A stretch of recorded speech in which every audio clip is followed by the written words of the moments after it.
Now, Amgen we have discussed before. It's a major biotechnology company. I couldn't resist adding this one. It is, at its core, a biotech company that is built its business on EPO. That's the stuff you take to stimulate red blood cell production. Of course, the cyclists are not allowed to take this. This is the stuff that they were taking during the Tour de France that got them into all of that trouble. They've also got a new product, which is to treat cholesterol for people that do not respond to the typical statins that we're familiar with. Market cap here, $115.7 billion. Price to earnings ratio, 20.4, and a dividend yield of just over 2%.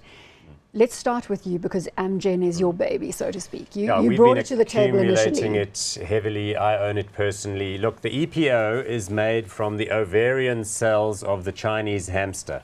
So that's what I mean when I say biotechnology. It's not like pharmacological microbes and, let me go back. It's not like making something like in a chemistry experiment. Me and I will just listen to you. It's not like grinding up active pharmaceutical ingredients. A biotechnology is where you take living cells that produce other substances, and then you can use them to make, in this case, like human growth hormones and the likes. Well, thanks for clarifying the process. Mia, I hope you feel empowered. Poor old hamster.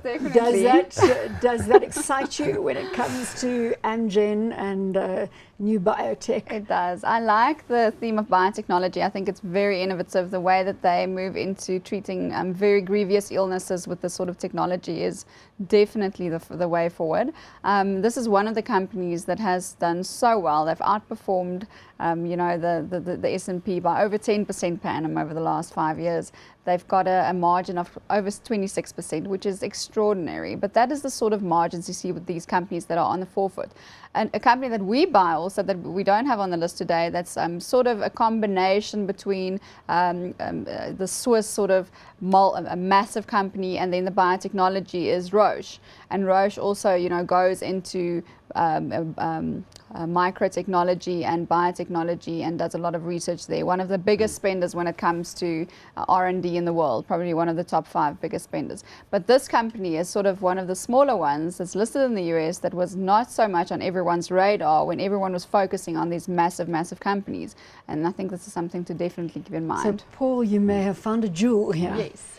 Look, it hasn't exactly been hiding. It's been hiding in plain view. You can see share chart-wise, looking good, having the same bit of trouble here at the end, but rebounding a little bit. I think the key point here is because the manufacturing process of biotechnology products is more complex, it's harder to make stuff because it's harder to get out of the research pipeline. But when you do, it's harder for people to make generics. Yes. An ordinary drug can be reverse engineered by some lab in India where they have lax IP, intellectual property controls.